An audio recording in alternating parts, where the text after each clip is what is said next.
우리 혼돈의 시기한 암울한 시간 또 어려운 시간들을 보내고 있다고 합니다. 우리 하나님께 예배하는 모든 사람들 심령 위에 성령의 도우심의 놀라운 역사와 위로하심과 힘주시는 은혜 입기를 주님의 이름으로 간절히 축원을 드립니다. 우리 옆 사람과 인사합시다. 힘냅시다 라고 인사합시다. 힘냅시다. 성령님의 도우심이 오늘 힘냅시다 라고 인사한 모든 심령들 위해 함께 하시리라 믿습니다. 사순절을 보내고 있습니다. 특별히 예수 그리스도의 십자가의 은혜와 사랑을 묵상하고 또 우리가 그 십자가에 함께 동참하는 경건의 훈련의 시간들을 보내고 있습니다. 금식하고 기도하며 경건의 능력들을 길러나가는 이 사순절 기간 동안 성령의 도우심이 여러분과 함께 하셔서 이 기간 동안 여러분의 영이 부쩍 자라나는 축복의 시간이 되기를 간절히 소망합니다. 한 왕이 있었는데 왕에게 외동딸이 있었다고 합니다. 이제 나이가 차서 결혼을 해야 되는데 왕이 어떻게 할까 고민을 하다가 주변에 있는 모든 이웃 나라의 왕자들 그리고 나라에 있는 젊은이들을 다 모아놓고 이제 내가 한 가지 테스트를 할 텐데 그 테스트에 통과한 첫 번째 사람을 내 딸의 남편이 되게 하고 이 나라를 물려주겠다라고 선포를 했답니다. 그리고 하루는 그 모임을 한 호숫가에 딱 모이게 했다고 합니다.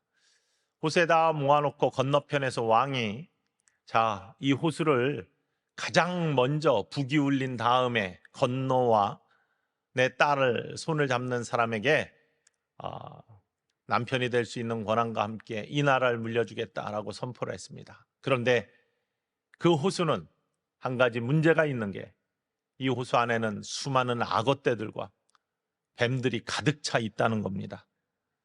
이 위험을 무릅쓰고 호수에 뛰어들어서 헤엄을 쳐서 건너와야 됩니다. 드디어 시작을 알리는 북이 울렸습니다. 아무도 뛰어들지 않습니다. 서로 눈치만 봅니다. 뛰어들면 잡아먹게 생겼으니까요.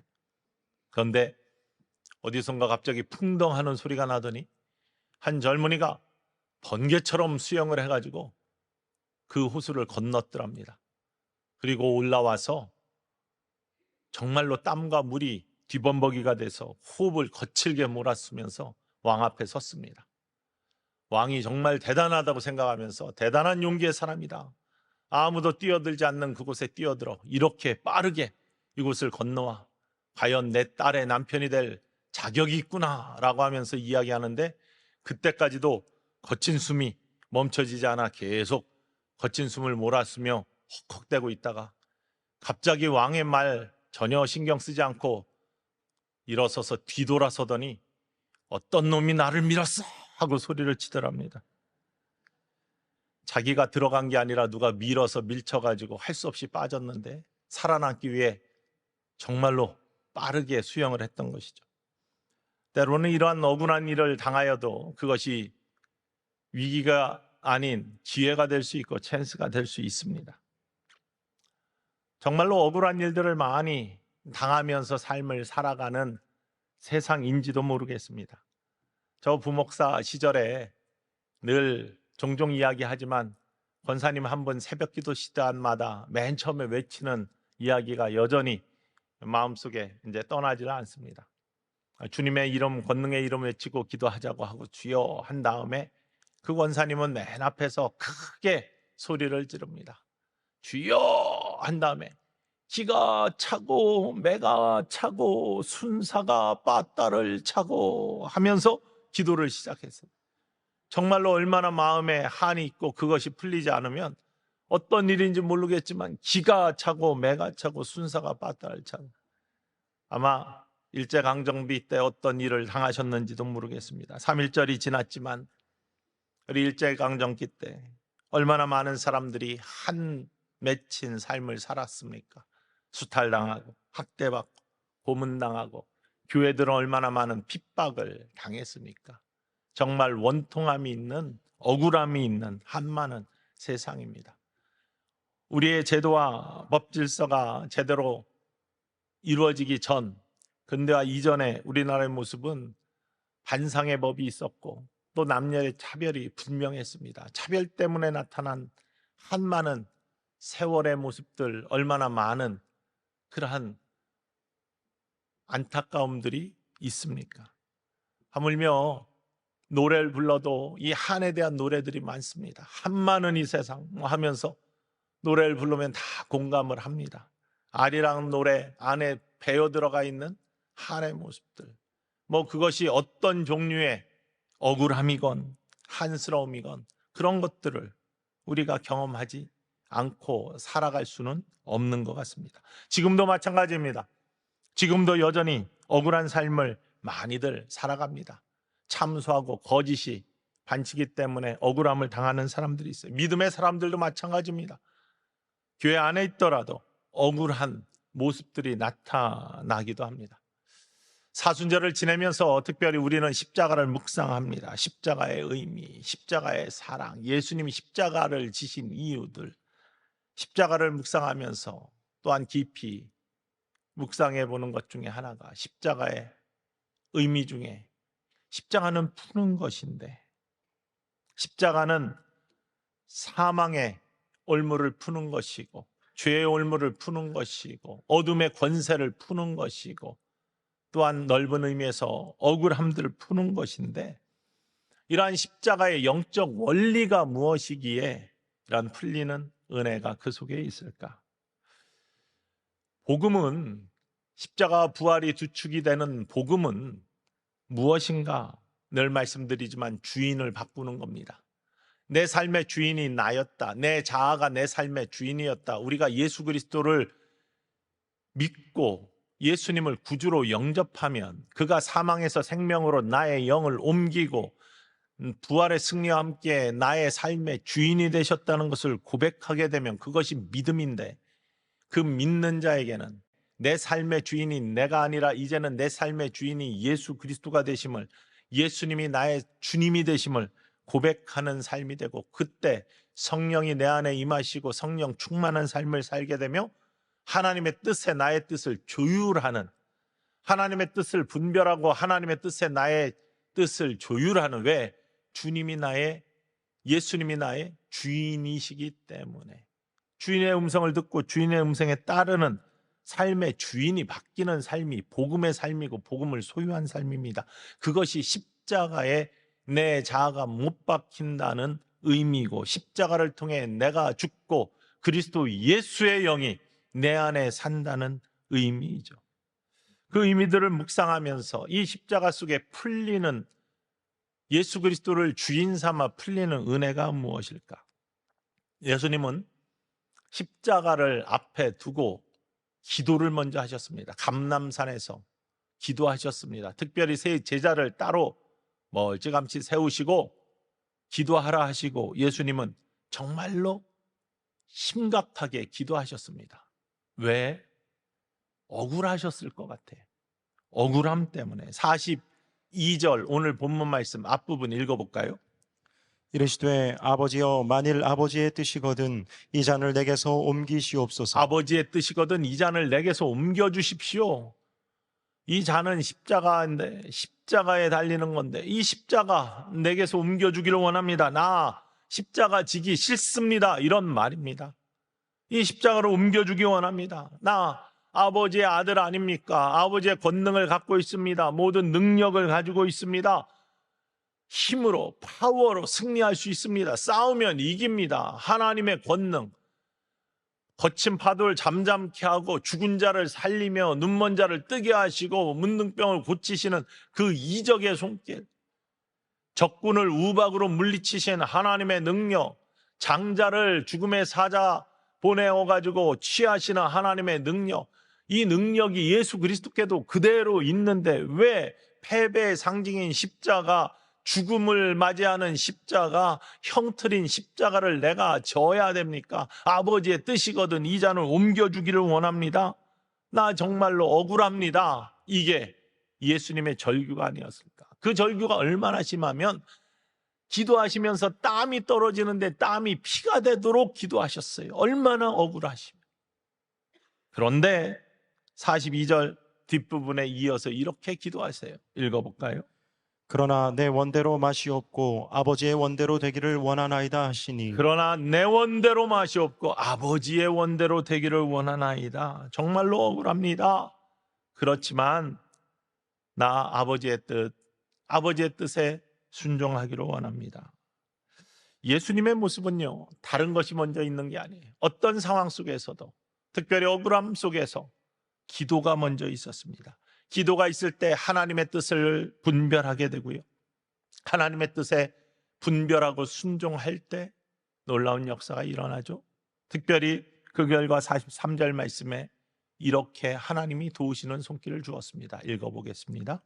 천사가 하늘로부터 예수께 나타나 힘을 더하더라.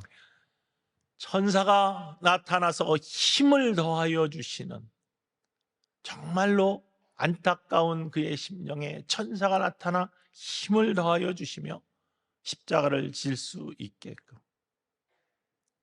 말과 행동이 먼저 나타났다면 싸움이 됐겠죠. 그러나 기도부터 했기 때문에 하나님의 뜻을 분별하고 그 억울함을 이길 수 있는 능력이 생겼습니다. 십자가를 지셨습니다. 십자가를 졌지만 십자가는 패배가 아니었습니다. 십자가에 죽으셨습니다. 그러나 십자가의 죽음은 멸망이 아니었습니다. 하나님의 뜻에 복종하고 십자가를 지셨을 때, 죽기까지 복종하셨을 때 하나님께서는 부활의 승리로 그의 이름을 천하만 어떤 것보다 높이 올려주시고 우리를 모두 구원하시는 구원의 능력으로 예수 그리스도의 이름을 드높여 주셨다는 사실입니다. 부활의 승리가 십자가로부터 이루어졌습니다. 억울함을 땀이 피가 되도록 기도하셨지만 하나님의 뜻을 분별하고 기도부터 있었기 때문에, 그리고 하나님의 뜻에 순종했기 때문에 하나님은 죽음을 받고 승리의 생명으로 예수 그리스도의 놀라운 이름을 높여주셨다는 사실이죠. 성경에 보면 수많은 인물이 나오지만 억울함에 대해 이야기한다면 다윗만큼 억울한 사람이 없었을 것입니다. 다윗의 삶에 수많은 억울한 일들이 있습니다. 특별히 이스라엘 백성들이 블레셋이 쳐들어와서 골리앗을 앞세우고 이스라엘과 대치했을 때 아무도 그 앞에 나갈 수 없을 때 다윗이 그곳에 갔다가 내가 만군의 하나님 여호와의 이름으로 너에게 나아간다 하면서 모든 이스라엘 대신하여 물맷돌로 골리앗을 싸워 이기고 승리를 주었습니다. 그 이외에도 수많은 전투에 참여하면서 이스라엘 대신해서 승리를 챙겨주었습니다. 많은 사람들이 사울은 천천히고 다윗은 만만이라고 칭송을 하자 사울이 시기심이 들뛰기 시작했습니다.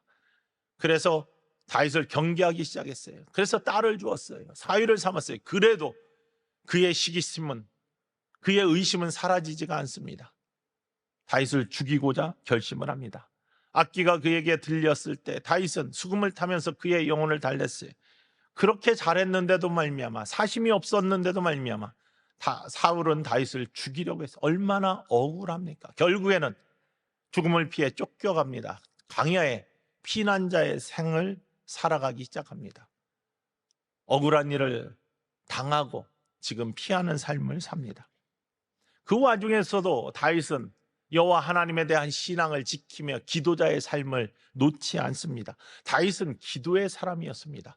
그 다음에 바로 일어난 또 하나의 사건은 굉장히 억울한 사건이었는데 그 속에서도 다윗이 얼마나 믿음을 지켜가며 하나님과 교통하는 기도의 사람이었는지를 보여주는 좋은 증거가 나타납니다. 사무엘상 23장에 나오는 그일라의 사건입니다. 죽음을 피해서 다윗이 사울을 피해 광야로 들어갔습니다. 맨 처음에는 아무것도 안 갖고 노브로 피합니다. 노브에는 아히멜렉이라는 제사장이 있었습니다. 그가 다윗을 돕습니다. 다윗과 함께한 청년들에게 진설병을 나눠주고 골리앗이 가졌던 칼을 다윗에게 줍니다. 이 때문에 나중에 사울이 그를 찾고 아히멜렉과 많은 제사장들이 거기에서 죽음을 당하는, 다윗을 도왔다고 죽임을 당하는 그런 억울한 일들이 또 발생을 합니다. 노베에서 다시금 가드로 피난을 갔는데 가드에서는 아기스 왕 앞에서 수염에 침을 질질 흘려가면서 문에다가 얼굴을 비벼대는 미친 채 하는 그러한 안타까운 모습을 통해서 그곳에 또 탈출을 합니다. 다윗이 심정이 어땠을까? 얼마나 안타까웠을 거예요. 지도에서 보면 알 수 있는 것처럼 암몬까지 가족들을 데리고 피난을 갔다가 다시 유대로 올라와서 겨우 진정된 상태입니다. 아직도 대우가 갖추어지지 않고 함께하는 사람들이 다 모아져 가지고 힘에 응집이 없었을 그러한 때입니다. 그런데 이때 소식이 하나 들려옵니다. 자기의 동족인 그일라라는 땅에 블레셋이 침공해 가지고 그 성을 빼앗아서 타작틀을 빼앗았다. 다 빼앗겼다는 이야기입니다. 그게 사무엘상 23장 1절로부터 나오는데 1절부터 한번 읽어볼까요? 사람들이 다윗에게 전하여 이르되 보소서 블레셋 사람이 그일라를 쳐서 그 타작마당을 탈취하이더이다 하니 그 타작마당을 탈취했다. 점령당했다는 얘기입니다. 그일라 성을 빼앗겼습니다. 블레셋이 점령했습니다. 이때 이 소식을 들은 다윗이 가장 먼저 한 일이 뭐냐? 기도하는 일이었습니다. 2절 말씀입니다. 이에 다윗이 여호와께 묻자와 이르되 내가 가서 이 블레셋 사람들을 치리이까 여호와께서 다윗에게 이르시되 가서 블레셋 사람들을 치고 그일라를 구원하라 하시니 다윗이 마음대로 자기의 마음에 내가 도와줘야 되겠다. 아니다. 지금은 우리의 진영을 정비할 때이다. 스스로 판단할 수 있는데 다윗은 그렇게 하지 않아요. 먼저 하나님께 기도합니다. 예수님께서 어떤 상황 속에서도 먼저 기도하신 것처럼 다윗도 기도의 사람이었습니다. 여러분, 우리가 다른 무엇보다도 하나님에 대한 기도에 무릎이 앞서가는 인생이 될 때 하나님이 여러분의 삶을 인도하시고 축복하실 줄 믿으시기를 원합니다. 다윗이 먼저 기도합니다. 내가 가서 그일라를 도울까요 말까요? 하나님의 뜻을 구합니다. 그랬더니 하나님께서 그일라 구원해라 라고 마음을 주시는 거예요. 응답을 주십니다. 그런데 주변에서 반대합니다. 3절 말씀이에요. 다윗의 사람들이 그에게 이르되 보소서 우리가 유다에 있기도 두렵거든 하물며 그일라에 가서 블레셋 사람들의 군대를 치는 일이리까 한지라. 우리가 지금 사울을 피해서 도망가고 있는 인생들입니다. 언제 사울이 우리를 추격하여 우리를 점령할지 모릅니다. 우리가 유대에 있는 것도 지금 두려운 일인데 어떻게 그일라까지 더 사울에게 가까이 가는 거거든요. 그일라라는 지형이 더 위에까지 올라가 가지고 남북으로 따지면 지형으로 따지면 내려가는 거죠. 올라가 가지고 사울에게 우리가 미끼가 되어줘야 됩니까? 우리 지금 두려운데 그일라를 공격하다니요. 주변에서 함께하는 사람들이 만류하는 것이죠. 이 정도 되면은 지금 제대로 갖추어지지 않은 다윗과 다윗의 진영인데 언제 사울이 쫓아와가지고 진멸할지 모르는 그러한 안타까운 상황인데 주변의 말 잘 듣고 따라가는 것이 다윗에게 있어서 지혜다 이렇게 세상은 판단할 수 있을지 모르겠습니다. 그러나 다윗에게 있어서 중요한 것은 하나님의 음성이 하나님의 말씀이 하나님의 뜻입니다. 그래서 다윗은 또 기도합니다. 4절 말씀입니다. 다윗이 여호와께 다시 묻자온데 여호와께서 대답하여 이르시되 일어나 그일라로 내려가라 내가 블레셋 사람들을 내 손에 넘기리라 하신지라. 다시 하나님께 여짜오되 다시 기도했어요. 그래도 하나님께서 같은 음성을 주세요. 내가 그일라로 올라가서 그일라 도와서 블레셋을 쳐 물찌르고 다시 내가 그일라를 구원하는 일에 힘써라. 그래서 5절과 6절 말씀 읽습니다. 다윗과 그의 사람들이 그일라로 가서 블레셋 사람들과 싸워 그들을 크게 쳐서 죽이고 그들의 가축을 끌어오니라. 다윗이 이와 같이 그일라 주민을 구원하니라. 다윗이 그일라 주민들을 구원해 주었어요. 어디서? 블레셋의 손에서. 블레셋은 지금 이방이에요. 적입니다. 그일라가 그로부터 다윗을 통해서 구원을 받습니다. 얼마나 감사한 일입니까? 빼앗겼던 모든 것들을 되찾았습니다. 동족을 도와서 성을 회복시켜 주셨습니다. 그러면 큰 감사가 있어야 되는데 안타깝게도 그 중에 또 배신자가 나옵니다. 다윗의 마음을 아프게 하는 억울함의 문제가 일어납니다. 어떤 사람이 사울에게 가서 다윗이 그일라에 있다라고 그렇게 밀고를 합니다. 뿐만 아니라 다윗이 그곳에 있다고 하니까 사울이 내려가 가지고 내가 그일라를 쳐서 다윗을 진멸하겠다라고 그렇게 공언을 합니다. 그 소식을 다윗이 듣고 어떻게 할까 고민하는 이야기들이 7절 이하에 나오고 있는데 읽어볼까요? 7절 말씀. 다윗이 그일라에 온 것을 어떤 사람이 사울에게 알림해 사울이 이르되 하나님이 그를 내 손에 넘기셨도다. 그가 문과 문 빗장이 있는 성읍에 들어갔으니 갇혔도다. 예. 사울에게 가서 한 사람 밀고 합니다. 꼭 이러한 모습들이 나타나죠. 인생의 배신을 하는 모습들. 가룟 유다도 예수님을 배신했는데요. 심지어는 수제자 베드로도 3번이나 예수님을 부인하니까요. 이러한 안타까운 일들이 벌어지기는 합니다. 다윗에게도 이러한 일들이 수없이 많이 벌어졌어요. 심지어 아들 압살롬이 자기를 반역하는 일까지 생겼으니까요. 그런데 이러한 가정 속에서 다윗이 어떻게 하는가? 8절 말씀 이어서 읽습니다. 사울이 모든 백성을 군사로 불러 모으고 그 일라로 내려가서 다윗과 그의 사람들을 애워싸려 하더니 다윗은 사울이 자기를 해하려 하는 음모를 알고 제사장 아비아달에게 이르되 에봇을 이리로 가져오라 하고 자, 사울이 이제 군대를 모으고 그 일날을 치러 옵니다. 왜? 다윗을 잡기 위해서. 그런데 다윗은 그 상황 속에서 먼저 한 것이 자, 진영을 갖추자 아니면 도망가자 이런 걸 한 게 아니에요. 가장 먼저 한 게 뭐냐? 아비아달은 누구냐? 아히멜렉 노베에서 죽음을 당한 맨 처음에 다윗에게 골리앗의 칼을 주고 진설병을 줬던 그 사울에게 죽임을 당한 아히멜렉의 아들입니다. 이 아들이 그 죽음을 피해서 도망 나올 때 노베에 있던 에봇 하나를 가지고 피난 나와서 다윗에게 옵니다. 이 아비아달 제사장에게 에봇을 나에게 갖고 와라 하고서 그 에봇 앞에서 여호와 하나님께 기도하는 것을 먼저 합니다. 어떤 상황 속에서도 아무리 급한 상황 속에서도 다윗에게 먼저 있었던 것이 무엇이냐? 기도의 모습이었다는 거예요. 그래서 10절 모습 읽어볼까요?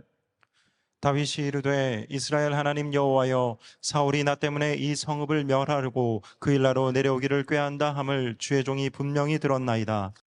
그 일라 사람들이 나를 그의 손에 넘기겠나이까? 주의 종이 들은 대로 사울이 내려오겠나이까? 이스라엘의 하나님 여호와여 원하건대 주의 종에게 일러 주옵소서 하니 여호와께서 이르시되 그가 내려오리라 하신지라. 네, 먼저 하나님께 간구합니다. 사울이 여기로 내려오겠습니까? 하나님의 분별의 영을 허락하여 주시고 이 그일라 사람들이 나를 사울에게 넘겨주겠습니까? 그일라 사람들이 다윗을 보호하면 사울에게 공격을 받습니다. 그렇기 때문에 그일라 사람들이 나를 가서 밀고도 했는데 사울한테 넘겨주면 자기들은 보호를 받으니까 나를 넘겨주겠습니까? 라고 하나님께 여쭙니다. 먼저 기도하는 모습. 그럴 때 사울이 내려올 것이다 라고 하나님이 분별의 영의 음성을 주십니다. 뿐만 아니라 12절 이어서 읽습니다. 다윗이 이르되 그일라 사람들이 나와 내 사람들을 사울의 손에 넘기겠나이까 하니 여호와께서 이르시되 그들이 너를 넘기리라 하신지라. 하나님이 그들이 너를 넘기리라 이런 응답을 주셔요. 무슨 얘기예요? 그일날 올라와가지고 그일날 도와줬습니다. 블레셋으로부터 타 민족으로부터 침공당한 그일날을 구원해 줬습니다. 위험을 무릅쓰고 올라와서 도와줬습니다. 그러면 감사와 경배가 넘쳐야 되는데 그게 아니라 뒤통수를 치고 뿐만 아니라 사울한테 또 자신을 넘겨준대요. 배신, 억울해. 얼마나 억울합니까? 이 정도 되면은 정말로 화가 치밀어 오르면 그들을 도륙하고 다 진멸해도 시원치 않을 그러한 화나는 상태입니다. 그런데 다윗은 거기서 그렇게 하나님의 음성을 들으며 억울한 상황 속에서도 기도하는 사람이었기 때문에 어떤 판단을 하냐? 그곳을 조용히 떠납니다. 왜냐하면 사울이 와서 그일날을 쳐 침공하는 것도 동족끼리 싸우는 것이요. 자기가 블레셋으로부터 구원하기 위해서 올라와 도와준 그들을 화난다고 진멸하는 것도 하나님의 백성을 치는 것이기 때문에 그 일을 하지 않습니다. 누가 적이고 누가 동지인지를 구별할 수 있는 영, 기도의 사람이었기 때문에 가질 수 있는 모습이었어요. 그래서 그는 그것을 조용히 떠납니다. 13절에 나오죠? 읽어볼까요? 다윗과 그의 사람 600명 가량이 일어나 그일라를 떠나서 갈 수 있는 곳으로 갔더니 다윗이 그일라에서 피한 것을 어떤 사람이 사울에게 말하매 사울이 가기를 그치니라. 어디를 정해놓고 가는 것도 아닙니다. 갈 수 있는 곳으로 그냥 떠납니다. 그랬더니 사울이 그 소식을 듣고 그일라로 내려오는 것을 멈추었습니다. 그 일라에 더 이상 전쟁이 없어요. 피해가 없어졌다는 사실입니다. 그러면서 하나님께서는 다윗의 길에 축복하십니다. 14절 마지막 말씀입니다. 읽어보겠습니다. 다윗이 광야의 요새에도 있었고 또 십광야 산골에도 머물렀으므로 사울이 매일 찾되 하나님이 그를 그의 손에 넘기지 아니하시니라. 정말 억울했지만 그것을 조용히 떠나 하나님이 인도하시는 길로 갔습니다. 광야를 헤매었습니다. 사울을 피해 헤매었습니다. 그러나 사울이 그를 추격하였지만 찾을 수 없게 하나님께서 은혜의 손으로 다윗을 붙들어 주시고 온전케 해 주셨다는 사실입니다. 억울함. 여러분에게 억울함이 있습니까? 어떤 상황에서도 먼저 기도할 수 있는 믿음의 사람들이 되시기를 주님의 이름으로 간절히 축원을 드립니다. 예수님도 먼저 기도하셨습니다. 십자가를 앞두고도 먼저 기도하셨습니다. 다윗도 먼저 언제나 기도하는 인생이었습니다. 그때 하나님의 뜻을 분별하고 그에 순종하며 하나님이 인도하시는 복된 길로 나아갈 수 있는 축복의 사람이 될 수 있다는 사실입니다. 기도하는 일 게으르게 하지 마시고 하나님의 인도하심대로 따라가는 것, 정말로 귀중한 일임을 이 아침에 다시 한번 기억하실 수 있기를 주님의 이름으로 간절히 축원을 드립니다. 억울한 일, 다윗은 그 속에서도 기도하며 하나님의 음성을 듣고 그대로 순종하며 나아갈 때 정말 하나님의 마음에 합한 사람이 되었다는 사실이죠. 이 세상을 살아가면서 그러한 일들을 만나게 되어 있습니다. 목회를 하는 목사들도 그런 일들을 만납니다. 많은 분들이 근거 없는 소리들을 이야기하고 때로는 소설을 쓰기도 합니다. 정말로 화가 날 때 따지고 싶기도 하고 분별하여 가지고 진실이 무엇인지를 드러내고도 싶습니다. 그런데요, 다윗의 마음을 생각해보고 예수님의 마음을 생각해봅니다. 다윗은 얼마나 억울했을까? 예수님은 얼마나 억울했어? 얼마나 억울하면 땀이 피가 되도록 기도하시면서 십자가를 앞두고 하나님께 이 잔이 옮겨지기를 원한다라고 기도하셨을까? 다윗은 어땠을까? 세상 같으면 반격하죠. 세상은 싸웁니다. 싸워서 이기면 되는 것이죠. 그런데 믿음의 사람들의 영적 원리는 그것이 아니라고 성경이 선포하고 있습니다. 기도부터 해봐라. 하나님께 기도해라. 하나님의 음성을 간구해라. 하나님의 인도하심을 따라가라. 그러한 모습이 성경에서 보여주고 있는 믿음의 영적 원리입니다.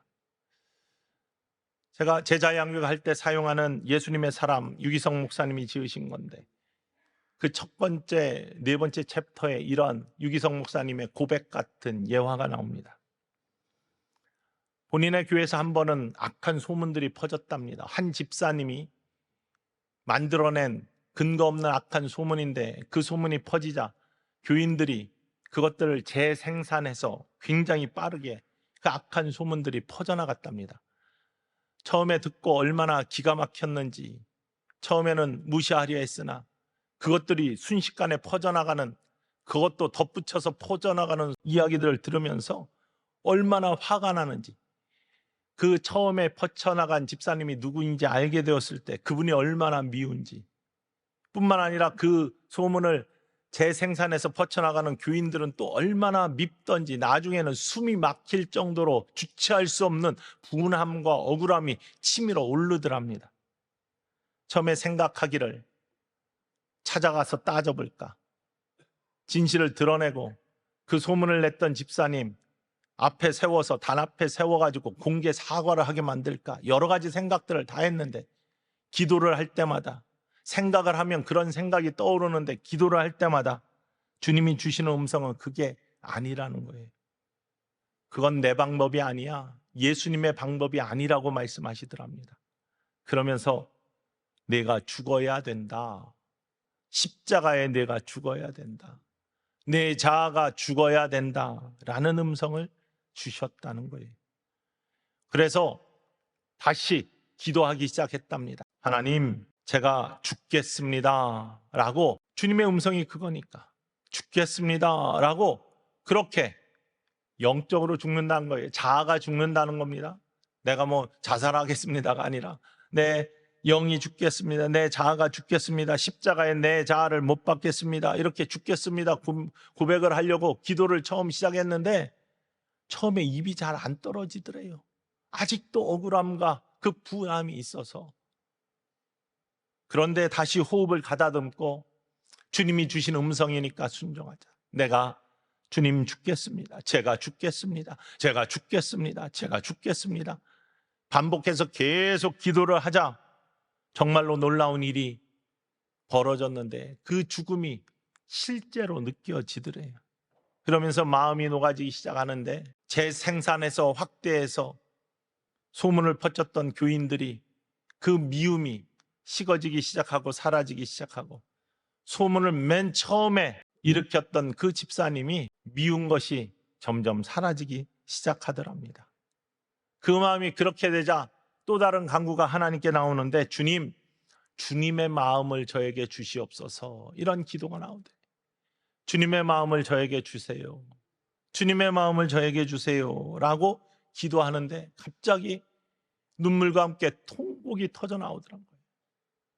통곡이 터져 나와서 얼마나 울면서 통곡하며 기도했는지 알 수 없는데 기도하다가 좀 정신을 차리고 눈물을 닦으며 왜 주님의 마음을 달라고 했는데 제게 통곡을 주십니까? 눈물을 주십니까? 라고 했더니 주님이 네가 달라고 기도하지 않았냐? 내 마음을 달라고 하지 않았냐? 내 마음이 이렇다. 주님이 슬퍼하신다는 거죠.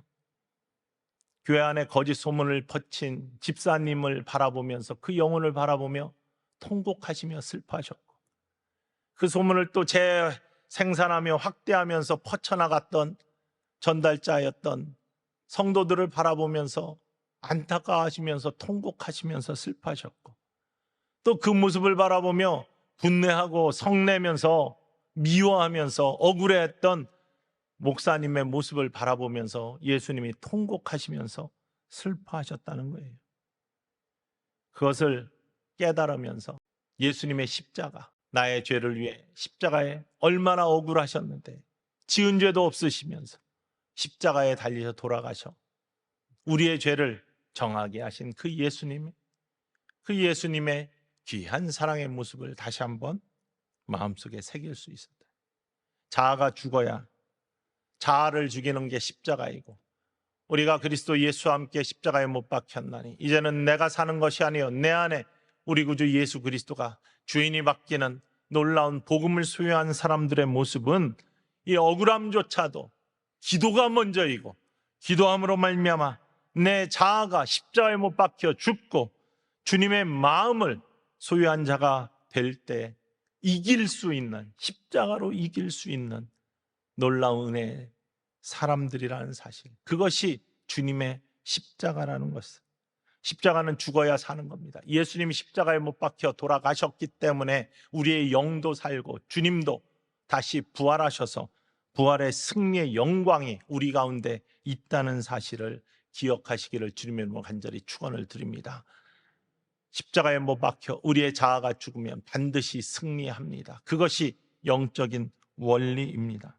십자가로 이긴 억울함, 우리들의 억울함 다른 무엇보다도 먼저 주님 앞에 무릎 꿇기를 원합니다. 그러면 주님이 가장 귀한 길로 인도하시는 은혜 입은 자들이 되기를 주님의 이름으로 간절히 축원을 드립니다. 기도합시다.